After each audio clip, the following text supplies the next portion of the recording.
بغیر جائے، فرمایا کہ جب اس دنیا سے جائے گا تو ایمان لے کے اس دنیا سے چلا گیا تو یہ اس کی عید کا دن ہوگا، اور پھر جب یہ اللہ کے بارگاہ میں حاضر ہوگا اور کوئی اس کے سامنے کوئی پکڑ نہیں ہوگی کہ میں پکڑا جاؤں گا اس اعمال میں بھی اس اعمال میں بھی، اور اللہ کے سامنے جائے گا بڑا خوش اور مسرت کے ساتھ، یہ اس کی عید کا دن ہوگا۔ یعنی کہ انسان کی عید تو طرح طرح کی ہے، مگر یہ عید جو اللہ نے انعام کے طور پہ فرما کے رکھی ہے، یہ بدلہ ہے رمضان المبارک کے مکمل روزے ہونے کا، اور یہ مزید کا دن ہے، انعام کا دن ہے، اور انعام ہر ایک کو ملنا چاہیے، اور اللہ پاک نے بھی آج اپنے بندوں کے لیے انعام کے طور پہ رکھا ہے کہ میرے فرشتوں تم گواہ رہ جاؤ، اور میں آج کے دن ان کو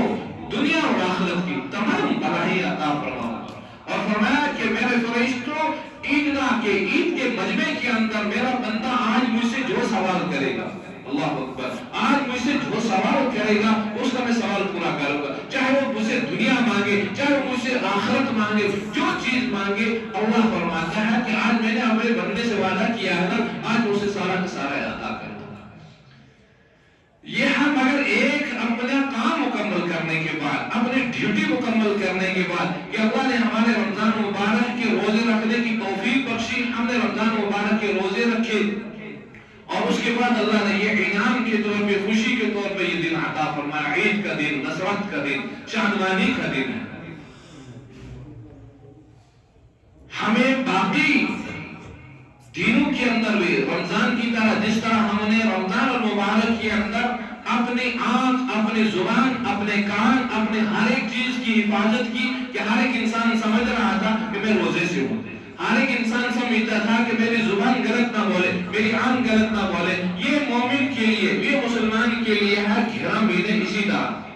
کہ اپنی ڈیوٹی، اپنی زندگی اسی طرح گزارو کہ تمہاری زندگی ایسے ہی گزرے جیسے کہ تم رمضان مبارک میں اپنی زندگی گزار رہے تھے۔ تو یہ قرآن نے کہا قد افلح من تزکا، اپنے نفس کا تزکیہ، اپنے نفس کا پاکیزہ، اپنے نفس کو پاک کر لو ہر ایک اس چیز سے، اللہ کی یاد، اللہ کی حمد، اللہ کی ثنا سے۔ یہ عید کا دن جو انعام کے طور پہ دیا ہے، قد افلح من تزکا، کامیاب ہو گیا انسان وہ، بھلا پائی اس انسان نے جس نے اپنے نفس کا تزکیہ کیا۔ ہر ایک انسان نے اپنے نفس کا محاسبہ کیا ہوگا رمضان مبارک کے اندر، ہر ایک انسان توبہ و استغفار، ہر ایک انسان ذکر و اذکار۔ اب رمضان ہمیں یہ جاتے جاتے یہ سکھا کے چلا گیا ہے، بس وقت قریب ہونے جا رہا ہے، میں چند باتیں کہہ کے اپنی بات ختم کرنے جا رہا ہوں۔ رمضان ہمیں یہ کہہ کے جا رہا ہے، اے ایمان والو، اے مسلمانوں، اے مسلمانوں، جس طرح تمہاری یہ مسجد، جس طرح کی ہر جگہ مساجد رمضان کے اندر لوگوں سے بھری رہتی تھی، یہ نہ ایسا ہو کہ رمضان چلے جائے تو صرف رمضان کی نمازی رہ جاؤ، تم صرف رمضان کی نمازی نہ بن جانا کہ رمضان بھی گیا اور تمہاری نمازیں بھی ساتھ چلی گئی، تم نے مسجدوں کے دروازے بھی اب بند کر دیے ہیں، اب تمہیں پھر ایک سال تک انتظار کرنا پڑے گا، اب پھر دوسرے سال جب رمضان آئے گا تب آ کے تم دروازہ کھٹکھٹاؤ گے کہ اب رمضان آ چکا ہے، اب ہم مسجد کے اندر داخل آنا ہے۔ انتہائی اس انسان پہ پھر افسوس ہوگا کہ جو ایک سال کے بعد یا پھر صرف جمعہ کے دن مسجد میں آ کے دروازہ کھولے، صرف جمعہ کے دن آ کے مسجد میں دروازہ کھولے۔ رمضان نے یہ تو سکھا دیا تھا کہ نہیں، مومن کی مسجدیں تو ہر وقت جو ہے آباد رہنی چاہیے، مسجدیں صرف روغن سے، لائٹوں سے، چمک سے یہ آباد نہیں ہوتی ہیں۔ علامہ اقبال نے کیا فرمایا تھا، شبر میں مسجد بنا ڈالی ایمان کی حرارت والوں نے، دل اپنا پرانا پاپی تھا برسوں سے نمازی بن نہ سکا۔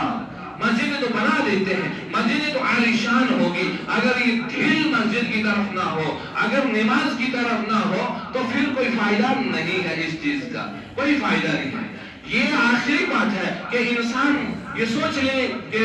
اس رمضان کا اثر اس انسان پہ کتنے ٹائم تک موجود رہے گا، یا اپنی زندگی کا محاسبہ کر لے کہ رمضان کا یہ اثر میری زندگی میں کب تک رہے گا، کب تک میں مسجد میں آ سکوں گا، اور کب تک میں مسجد کا دروازہ کھٹکھٹاؤں گا، کب تک مسجد کا دروازہ کھولوں گا۔ اور یہ سمجھ لے کہ میں آج جب مسجد کا دروازہ چھوڑ دوں گا تو میری صحیح معنوں میں اطاعت نہیں ہو سکی ہے۔ اور پھر کچھ نمازی تو رمضان کے ہی نمازی تھے اور کچھ نمازی صرف آج عید کے ہی ہوں گے، کچھ نمازی صرف آج عید کے ہی ہوں گے، وہ صرف عید کے ہی نماز پڑھتے ہیں۔ اِنَّ لِلَّهِ وَإِنَّ إِلَيْهِ رَاجِعُونَ۔ عید کے دن واجب پڑھنے کے لیے آ جاتے ہیں مگر فرض پڑھنے کے لیے نہیں آئیں گے۔ اب اگر یہ واجب عید کا چھوٹ بھی جائے کسی عذر کی وجہ سے، اس کی قضا نہیں ہے۔ اگر کسی نے عید کی نماز کسی عذر کی وجہ سے نہ پڑھ پایا ہو یا کہیں اور جانے کا بھی موقع نہ لگا ہو، نہ پہنچ پا رہا ہو، عید کی نماز نہیں پڑھی ہے اس نے، تو اس کو اس کی قضا نہیں ہے کہ تمہیں قضا کرنی لازم ہوگی، ہرگز نہیں۔ مگر فرض نماز اگر چھوٹ گئی تو اس کی قضا لازم ہے۔ واجب پڑھنے کے لیے ہم آ جائیں گے مگر فرض پڑھنے کے لیے جو دن میں 5 بار مؤذن کہتا حی علی الصلاۃ حی علی الفلاح، آؤ نماز کی طرف، آؤ کامیابی کی طرف۔ آج آپ نے سنا کسی نے آزان دی عید کے لیے؟ کسی نے نہیں۔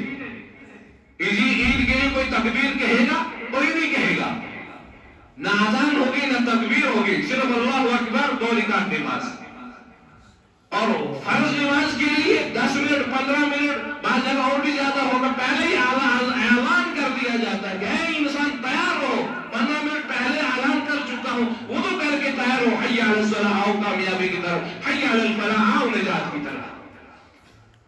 15 منٹ صبح، 15 منٹ شام، 15 منٹ بعد میں، ہر ٹائم، یعنی کہ صبح تو پورا گھنٹہ پہلے، 1 گھنٹہ آدھا گھنٹہ پہلے ہی اعلان کر دیا جاتا ہے کہ تیار ہو، اٹھو، الصلاۃ خیر من النوم، اب نیند کو چھوڑو، نیند سے بہتر تمہارے لیے نماز ہے۔ اس کے لیے تو نہیں آئیں گے۔ اس لیے بعض نمازی جو ہے صرف رمضان کے نمازی ہوتے ہیں، بعض نمازی صرف جمعہ کے نمازی ہوتے ہیں، اور بعض نمازی صرف آج عید کے نمازی ہوں گے، پھر عید پھر دوسرے سال آگے یا پھر بقرہ عید آ جائے گی، اس دن آ کے نماز پڑھیں۔ اپنی زندگی کا محاسبہ کر لو، یہ موت انسان کا کبھی بھی دروازہ کھٹکھٹا سکتی ہے، اور اس وقت انسان سوچے گا، یہ آپ نے سب نے دیکھا ہوگا کل سوشل میڈیا پہ، اللہ اکبر، انسان کبھی کبھی ایسے واقعات دیکھے انسان کی زندگی کے عبرتناک واقع بن جاتے ہیں۔ ہے وہ کپواڑہ یا ہندوارہ کے ہو، ایک بیٹے کا اچانک ہارٹ اٹیک ہوا اور ابھی ہسپتال میں پہنچایا، ماں نے سنا، ماں کا انتقال ہو جاتا ہے، ماں کا جنازہ اٹھ رہا ہے 10 بجے، 1 بجے بیٹے کا جنازہ بھی، عید کے دن، عید کی رات، ماں بھی دنیا سے جا رہی ہے، بیٹا بھی جا رہا ہے، ایک ہی دم میں موت گھر میں واقع ہو جاتی ہے، نہ خوشی کا موقع کرنے دیا، نہ عید کی خوشیاں، اور اس گھر کا اندر کیا حال ہوگا۔ انسان اپنے زندگی کا محاسبہ کر لے کہ میری زندگی کب موت کا فرشتہ آگے کھٹکھٹائے اور اٹھو چلنا ہے، اور اس وقت انسان کہے گا نہیں ابھی میرے پاس وقت ہے، تو ہرگز نہیں۔ تو اللہ پاک نے ہم سب کے لیے انعام کا اور مبارک دن رکھا ہے، اس پہ دعا بھی کر لیں۔ اور بالخصوص ایک یہ ہے کہ درسگاہ کے لیے حسب دستور ہم جو چندہ کرتے ہیں، الحمدللہ پچھلے 2-3 سال سے ہمارا جو درسگاہ ہے وہ الحمدللہ کافی محنت سے اور کافی لگن سے آگے جا رہا ہے، بڑی خوشی ہے۔ اور